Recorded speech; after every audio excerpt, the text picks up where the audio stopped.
الرحمن الرحیم السلام علیکم ورحمۃ اللہ وبرکاتہ۔ عابد راجہ چینل کی طرف سے آج میں اپنے دوستوں کو رسول اللہ صلی اللہ علیہ وآلہ وسلم کا ایک بہت ہی پیارا فرمان سناؤں گا۔ آپ دوستوں نے اس پر ضرور عمل کرنا ہے۔ ادھر آنکھ بند ادھر جنت میں۔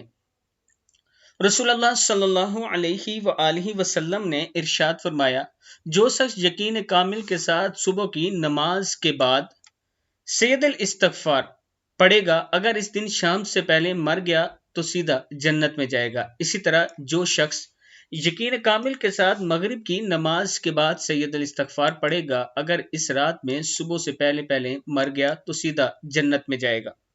سید الاستغفار یہ وہ دعا ہے۔ بسم اللہ الرحمن الرحیم۔ اللہم انت ربی لا الہ الا انت خلقتنی وانا عبدک وانا علی عہدک ووعدک ما استطعت اعوذ بک من شر ما صنعت ابوء لک بنعمتک علی وابوء بذنبی فاغفر لی فانہ لا یغفر الذنوب الا انت۔ صدق اللہ العظیم۔ صحیح بخاری کی یہ حدیث ہے اور اکثر اس کی ویڈیو میں اپلوڈ کرتا ہوں، اس لیے تاکہ آپ دوستوں کو یہ دعا یاد ہو جائے اور صبح و شام یہ پڑھا کریں۔ اس دعا کے ساتھ میرے لیے بھی آپ دوستوں نے ضرور دعا کرنی ہے اور پوری امت مسلمہ کے لیے ضرور دعا کرنی ہے۔ السلام علیکم ورحمۃ اللہ وبرکاتہ۔